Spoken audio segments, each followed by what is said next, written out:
Hello दोस्तों, हमारे YouTube में आप सबका स्वागत है। बेटा तभी तक आज्ञाकारी माना जाता है जब तक वो अपने पत्नी को जलील करे। सुबह सुबह रिया जब कमरे से निकली तो पति अमन ने कहा, तुम मत उठो, आराम करो, तुम्हारी तबीयत ठीक नहीं है। नहीं, अब मैं ठीक हूँ, जा रही हूँ। रसोई में सबके लिए चाय नाश्ता का समय हो रहा है। आपको भी ऑफिस जाना है। प्रिया भी जाएगी। अब सोऊंगी तो सब काम में देर हो जाएगी। तुम रहने दो, मैं जाकर मम्मी को कहता हूँ, प्रिया को कहे आज सबके लिए चाय नाश्ता बना दे। नहीं, रहने दीजिए, वह सो रही होगी, उठेगी तो खामखा नाराज होगी। अब मैं ठीक हूँ, कर लूँगी। अरे मैंने कहा ना, तो सुनती क्यों नहीं? हद है। इस बार अमन ने ज़रा जोर से कहा तो रिया वापस कमरे में चली गई। क्या हुआ? क्यों चिल्ला रहे हो? और बहू क्यों उठने से मना कर रहे हो? मम्मी, उसकी तबीयत ठीक नहीं है, रात भर दर्द से परेशान है।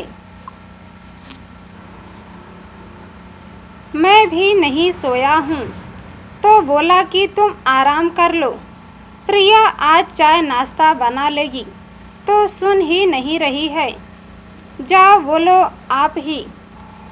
क्या हुआ बहू? क्यों दर्द हो रहा था? बताया क्यों नहीं? जगाना चाहिए था।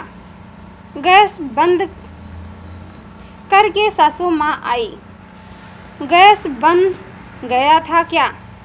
नहीं मम्मी जी, कुछ नहीं, वही पीरियड में होने वाले दर्द। ओहो, भला इसमें कौन सी परेशानी होने वाली बात है? चलो उठो, काम करोगी, इधर उधर चलोगी तो दर्द अपने आप आराम हो जाएगा। यूँ लेटे रहने से कुछ नहीं होने वाला है। सास की बात सुनते ही प्रिया ने अपने पति की ओर देखा, फिर उठने लगी। नहीं माँ, जाने दो ना, रात भर जगी है, उसको आराम करने दो। और हाँ, मैं नंबर लगा देता हूँ, तुम डॉक्टर के पास लेकर चली जाना। लेकिन बेटा, इसमें डॉक्टर से दिखाने की क्या ज़रूरत? होता ही रहता है दर्द, सबको दर्द है, फिर अपने आप ठीक भी हो जाता है। क्यों परेशान हो रहे हो? नहीं माँ, डॉक्टर से दिखाया ही देता हूँ।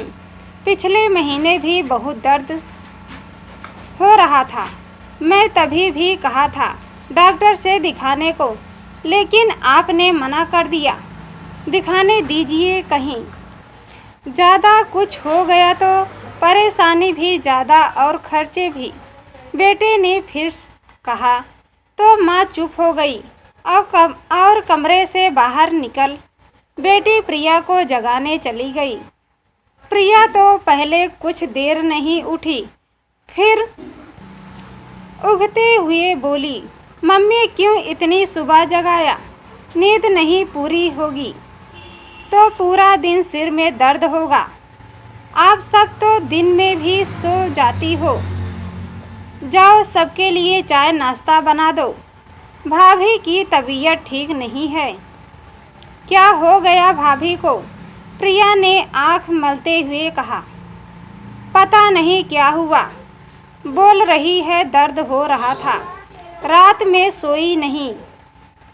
जानती हूँ, सब बहाने हैं, काम नहीं करने के समझती हूँ। जा बना ले चाय, माँ ने फिर से कहा तो बिस्तर छोड़कर कमरे से बाहर निकली। सारी बातें रिया और अमन ने भी सुनी, पर उसने इशारों में रिया को चुप रहने के लिए कहा। देखो प्रिया, अगर ज़्यादा समय लगेगा तो मेरे लिए नाश्ता छोड़ दो, मैं बाहर ही खा लूँगा। लेकिन भैया मेरा मन नहीं है नाश्ता बनाने का और कुछ तैयारी भी नहीं हुई। बाहर से सबके लिए मंगा दीजिए ना। वैसे भी नींद पूरी नहीं हुई। मेरी दिन भर सिर दर्द होगा। नींद पूरी कैसे होगी? देर रात तक मोबाइल देखती रहती हो। समय से सोने तो होता नहीं है। चुप रहूं तू क्या सुबह सुबह सबको ज्ञान बांट रहा है? ठीक ही तो कह रही है। वह भी बाहर काम करने जाती है। उसे भी आराम की ज़रूरत है। नींद नहीं पूरी होगी तो सिर में दर्द भी होगा। माँ ने ज़ोर से कहा तो अमन ने कुछ नहीं बोला और चुपचाप नहा धोकर ऑफिस चला गया। जाते जाते उसने रिया को भी चुप रहने और सबकी बातों को नज़रअंदाज करने की कहा। रिया ने हाँ में सर हिलाया, लेकिन वह समझ गई आज पूरा दिन घर में तनाव रहने वाला है। देखा आपने किस तरह मुझसे बात कर रहा था, सवाल जवाब कर रहा था, मुझे समझा रहा था कि वह दर्द बहुत होता है, जैसे मुझे पता नहीं। अरे इन दिनों में दर्द होना और कौन सी बड़ी बात है? भला यह बीमारी है, वह आराम करने के बहाने चाहिए। रात भर दर्द हुआ, एक बार उठाया भी नहीं। सुबह भी बिना बताए चुपचाप बीवी को बोल रहा था, चले जाओ डॉक्टर के पास, एक बार कम से कम पूछो तो। घर में मैं बैठी हूँ, डॉक्टर के पास जाऊँ या नहीं वह तो मैंने पूछ लिया, इसलिए बता दिया। तुम ही कहती थी मेरा बेटा बहुत आज्ञाकारी है, मुझसे पूछे बिना कुछ नहीं कर सकता। बहुत घमंड था। तो अगर अब हो गई अब तसल्ली। देखना बेटे की सच्चाई पता चलने के बाद भी तुम कुछ नहीं बोलोगी। आज नाश्ता बनाने को कह दिया, कल को बोलेगा मेरी बीवी का कपड़ा धोकर दे, खाना बनाकर उसे परोस दे, खिला दे। उसके आगे पीछे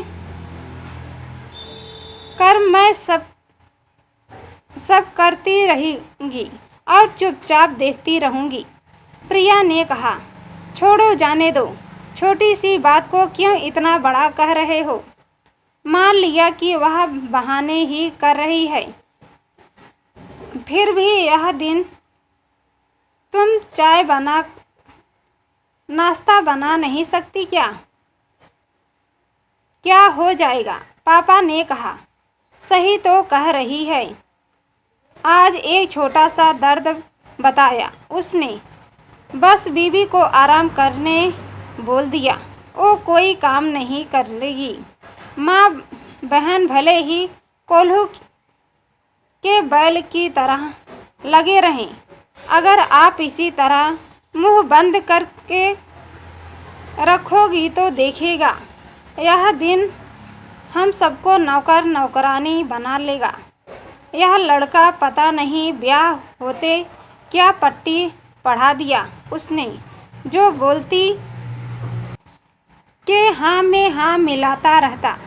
ऊपर से आप भी उसे कुछ कहने की बजाय सह दिए जा रहे थे। एक ही बात बार बार सुनने को मिले तो मन बदलता जाता है। पापा को भी बहुत गुस्सा आया। आने दो उस लड़के को, तब बताता हूँ। उस दिन घर का माहौल थोड़ा अलग ही रहा। इस तनाव भरे माहौल में रिया को नाश्ता भी करने का मन नहीं कर रहा था, फिर भी उसने कर लिया और चुपचाप डॉक्टर के पास गई। कई बार इच्छा हुई कि जाकर बोलूं मम्मी को चलने के लिए, पर हिम्मत नहीं हुई तो वह अकेली चली गई। आने के बाद भी सास ने एक बार नहीं पूछा कि डॉक्टर ने क्या कहा। रिया ने जब बताया भी तो कुछ इस तरह दिखाया जैसे सुनने और कहने में उन्हें कोई दिलचस्पी नहीं रही। शाम को ऑफिस से अमन आया और माँ के पास चला गया। क्या हुआ माँ, क्यों गुमसुम हो? मुझे कुछ नहीं हुआ और मैं क्यों गुमसुम रहूँगी? तो आज क्यों नहीं पूछा कि बेटा कैसा रहा आज का दिन? ला तेरे लिए चाय पानी ला देती हूँ, कुछ नाश्ता करा देती हूँ। यूँ ये बता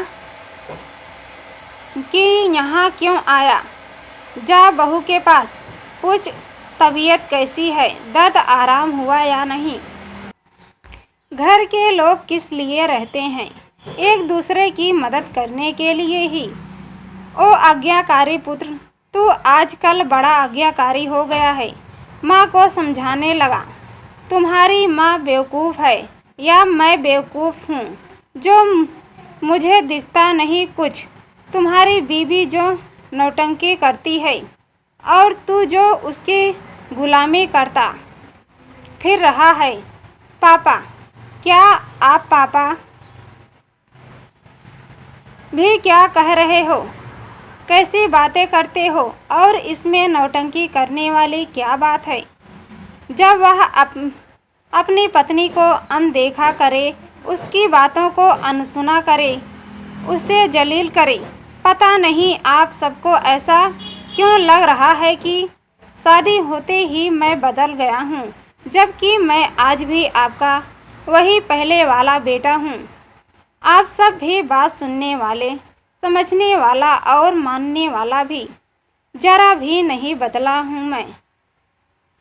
मैं हमेशा एक भरे पूरे परिवार में रहता हूँ, तो आगे भी परिवार के साथ रहना चाहता हूँ, सबको साथ लेकर चलना चाहता हूँ।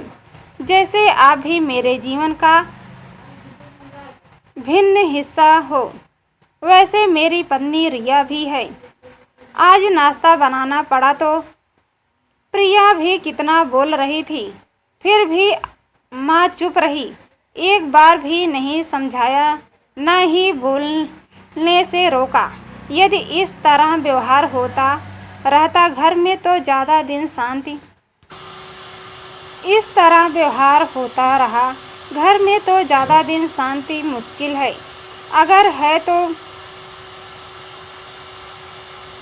तभी तक है जब तक वो चुपचाप सुन रही है और आप भी पकड़ मजबूत है। जिस दिन पकड़ जरा भी ढीला हुई तो घर की शांति भंग होना तय है। बोलते हुए अमन उठकर जाने लगा। अच्छा, तो आज चाय नाश्ता बाहर से करके आया क्या?